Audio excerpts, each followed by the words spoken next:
दोस्तों बहुत बहुत स्वागत है आपका इस वीडियो में। तो चलिए दोस्तों वीडियो को स्टार्ट करते हैं।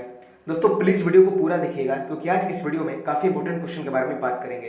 तो दोस्तों क्वेश्चन पहला पूछा है, अंतरिक्ष में जाने वाली भारत की दूसरी महिला कौन है। दोस्तों अंतरिक्ष में जाने वाली भारत की दूसरी महिला सिरिसा बांदला है, ऑप्शन नंबर सी हो जाएगा। और दोस्तों पहली महिला पूछे तो कल्पना चावला हो जाएगा, याद रखिएगा। देखिए 2 पॉइंट कल्पना चावला से हमेशा पूछता है कि कल्पना चावला किस राज्य से संबंध रखती है, तो हरियाणा। दूसरा क्वेश्चन ये पूछता है कि कल्पना चावला की मौत कब हुई थी, तो दोस्तों 2003 में हुई थी, जब एक कोलंबिया अंतरिक्ष यान से वापस धरती पर लौट रही थी तो बीच में कोलंबिया अंतरिक्ष यान क्रैश कर गया था, जिस कारण इनकी मौत हो गई थी। चलिए आगे बढ़ते हैं। अगला क्वेश्चन आपसे पूछा है कि महिलाओं ने सबसे पहले ओलंपिक में भाग लेना कब शुरू किया। तो दोस्तों महिलाओं ने सबसे पहले ओलंपिक में भाग लेना 1900 ईस्वी में शुरू किया, ऑप्शन नंबर बी हो जाएगा। दोस्तों सबसे पहला ओलंपिक 1896 में हुआ था यूनान के एथेंस में। और इसके बाद आपको पता होना चाहिए कि हर ओलंपिक्स जो है, एक ओलंपिक से लेकर दूसरे ओलंपिक के बीच में 4 साल का गैप होता है, यानी हर एक 4 साल पर एक ओलंपिक होता है। तो 1896 के बाद अगला ओलंपिक कब होगा, तो 1900 में होगा। तो देखिए 1896 में जो ओलंपिक हुआ था उसमें केवल पुरुषों ने भाग लिया था, और 1900 में पुरुषों और महिलाओं ने दोनों ने भाग लिया था। और 1900 ईस्वी से आज तक जितने भी ओलंपिक्स हुए हैं सब में पुरुषों और महिलाओं ने ही भाग लिया है, यानी दोनों लोगों ने भाग लिया है। तो याद रखिएगा महिलाओं ने सबसे पहले 1900 ईस्वी में भाग लिया था। आगे बढ़ते हैं। दोस्तों अगला क्वेश्चन पूछा है, उगादि महोत्सव किस राज्य में मनाया जाता है। दोस्तों उगादि महोत्सव आंध्र प्रदेश में भी मनाया जाता है, कर्नाटक और तेलंगाना में भी, यानी ऑप्शन डी हो जाएगा, इन तीनों राज्यों में मनाया जाता है। आगे बढ़ते हैं। अगला क्वेश्चन आपसे पूछा है कि भारत में नारियल का पैदावार सबसे ज्यादा कहाँ होता है, यानी नारियल की उपज सबसे ज्यादा कहाँ होती है। तो दोस्तों भारत में नारियल अर्थात कोकोनट सबसे ज्यादा केरल में होता है, ऑप्शन नंबर बी हो जाएगा, याद रखिएगा। चलिए आगे बढ़ते हैं। अगला क्वेश्चन आपसे पूछा है, एफबीआई किस देश की गुप्तचर संस्था है। दोस्तों मैंने कई एग्जाम्स में देखा है एफबीआई का सीधे सीधे तौर पे आपसे फुल फॉर्म पूछ लेगा, याद रखिएगा। Federal bureau of investigation, FBI federal bureau of investigation. और एफबीआई जो है अमेरिका की गुप्तचर संस्था है, ऑप्शन नंबर डी हो जाएगा। एफबीआई यानी federal bureau of investigation America की गुप्तचर संस्था है, पॉइंट याद रखिएगा। अगला क्वेश्चन आपसे पूछा हिस्ट्री का है, फाहियान किसके शासनकाल में भारत आया था। दोस्तों फाहियान जो है वो चंद्रगुप्त द्वितीय के शासनकाल में भारत आया था, ऑप्शन नंबर डी हो जाएगा। देखिए चंद्रगुप्त द्वितीय की जगह पर हो सकता है आपको ऑप्शंस में चंद्रगुप्त विक्रमादित्य देखने को मिले, तो दोनों एक ही बात है, एक ही बंदे का नाम है।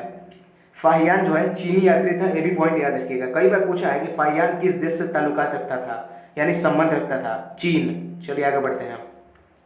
अगला क्वेश्चन आपसे पूछा है, एफएओ का मुख्यालय कहाँ स्थित है। दोस्तों एफएओ का फुल फॉर्म पता होना चाहिए आपको, तभी आप इसका जवाब दे पाएंगे। एफएओ का फुल फॉर्म होता है food and agriculture organisation. Food and agriculture organisation Hindi में कहें तो खाद्य एवं फूड एंड एग्रीकल्चर ऑर्गेनाइजेशन, यानी खाद्य एवं कृषि संगठन। दोस्तों इसका मुख्यालय रोम में पड़ता है, ऑप्शन नंबर ए हो जाएगा। एफएओ का मुख्यालय रोम में पड़ता है, और देश का नाम पूछे तो इटली, यानी इसका मुख्यालय इटली के रोम में पड़ता है। चलिए आगे बढ़ते हैं। अगला क्वेश्चन आपसे पूछा है कि शिवाजी ने किस भाषा को राजभाषा बनाया था। तो दोस्तों शिवाजी ने मराठी भाषा को राजभाषा बनाया था, ऑप्शन नंबर सी हो जाएगा। और एक सबसे चर्चित क्वेश्चन शिवाजी से ये पूछता है कि शिवाजी ने छत्रपति की उपाधि कब धारण की थी। डेट याद रखिएगा, 1674 में शिवाजी ने छत्रपति की उपाधि धारण की थी, तब से शिवाजी को छत्रपति शिवाजी कहा जाता है। चलिए आगे बढ़ते हैं। अगला क्वेश्चन पूछा है, भारत का पहला प्रिंटिंग प्रेस कहाँ स्थापित हुआ था। बहुत ही बढ़िया क्वेश्चन, हाई लेवल क्वेश्चन है लेकिन बहुत ही अच्छा है। दोस्तों भारत का पहला प्रिंटिंग प्रेस गोवा में स्थापित हुआ था, ऑप्शन नंबर सी हो जाएगा। पुर्तगालियों ने किया था, पुर्तगालियों ने, याद रखिएगा। भारत का पहला प्रिंटिंग प्रेस गोवा में। चलिए आगे बढ़ते हैं। अगला क्वेश्चन आपसे पूछा है, नेहरू ट्रॉफी का संबंध किस खेल से है। दोस्तों नेहरू ट्रॉफी का संबंध जो है नौकायान दौड़ से है, ऑप्शन नंबर डी हो जाएगा। नेहरू ट्रॉफी, देखिए एन से नेहरू, एन से नौकायान दौड़, तो नेहरू ट्रॉफी का संबंध नौकायान दौड़ से है। और जनरली केरल में नौकायान होता है, याद रखिएगा। नौकायान दौड़ का प्रचलन भारत के केरल राज्य में है। चलिए आगे बढ़ते हैं। अगला क्वेश्चन आपसे पूछा है खेल से, एक दिवसीय अंतर्राष्ट्रीय क्रिकेट मैच में पहला दोहरा शतक किसने लगाया था। यानी दोस्तों आपसे पूछा है ओडीआई क्रिकेट में, एक दिवसीय अंतर्राष्ट्रीय क्रिकेट का मतलब ओडीआई क्रिकेट में पहला दोहरा शतक किसने लगाया था। तो दोस्तों पहला दोहरा शतक सचिन तेंदुलकर ने लगाया था, ऑप्शन नंबर सी हो जाएगा। इन्होंने 200 नाबाद यानी नॉट आउट 200 रन बनाए थे साउथ अफ्रीका के खिलाफ, ऐसे यानी साउथ अफ्रीका के खिलाफ इन्होंने 200 रन बनाए थे। सबसे पहले 200 रन इन्होंने ही बनाया था, इनके बाद तो कई लोगों ने बनाया है। और सबसे ज्यादा दोहरा शतक रोहित शर्मा के नाम है, जो कि भारत के हैं, ये भी पॉइंट याद रखिएगा। चलिए आगे बढ़ते हैं।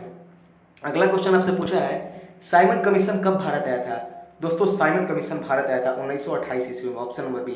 और याद रखिएगा इसका भारत आया था जब साइमन कमीशन, तो इसका बहिष्कार हुआ था और इसी बहिष्कार में लाला लाजपत राय इसका बहिष्कार कर रहे थे, उसी में लाठी डंडों से उनकी काफ़ी पिटाई कर दी गई थी जिसके कारण उनकी मौत हो गई थी।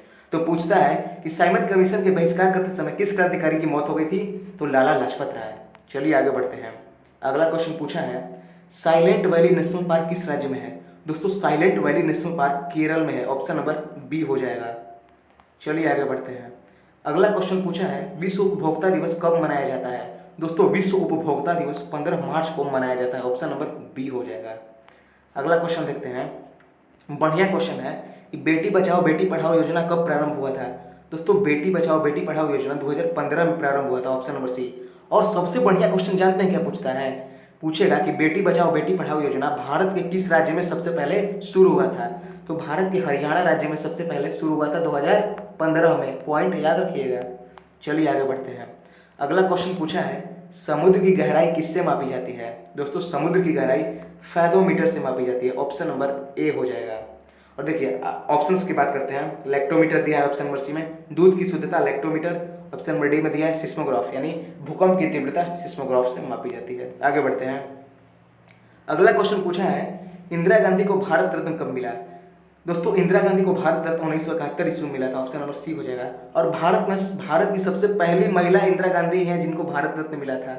याद तीर के निशान को ध्यान से देखिए, यानी भारत रत्न प्राप्त करने वाली भारत की पहली महिला इंदिरा गांधी ही थी जिनको भारत रत्न 1971 में मिला था। चलिए आगे बढ़ते हैं। अगला क्वेश्चन आपसे पूछा है एशियाई गेम्स का आयोजन सबसे पहले कहाँ हुआ था। दोस्तों एशियाई गेम्स का आयोजन सबसे पहले दिल्ली में हुआ था 1951 में। डेट आपको याद रखना है, डेट पूछा है कई बार। चलिए आगे बढ़ते हैं। अगले क्वेश्चन आपसे पूछा है चुंबकीय क्षेत्र का मात्रक क्या होता है। दोस्तों याद रखिएगा चुंबकीय क्षेत्र यानी मैग्नेटिक फील्ड पूछा है, इसका मात्रक टेस्ला होता है, ऑप्शन नंबर बी हो जाएगा। चुंबकीय क्षेत्र का मात्रक टेस्ला होता है। आज का सबसे अंतिम प्रश्न आपसे पूछा है साइंस से यानी फिजिक्स से, कौन सी धातु कमरे के ताप पर द्रव रूप में परिवर्तित हो जाती है। कौन सी धातु कमरे के ताप पर, यहाँ फोकस जगह धातु पूछा है, कमरे के ताप पर ही द्रव रूप में परिवर्तित हो जाती है, तो दोस्तों ब्रोमीन हो जाएगा। ब्रोमीन एक ऐसा अधातु है जो कि कमरे के ताप पर ही लिक्विड में बदल जाता है, यानी द्रव में बदल जाता है। तो दोस्तों आज का लास्ट क्वेश्चन था। आई होप आज का ये वीडियो आपको काफ़ी पसंद आया होगा। दोस्तों अपनी राय हमें जरूर बताइएगा।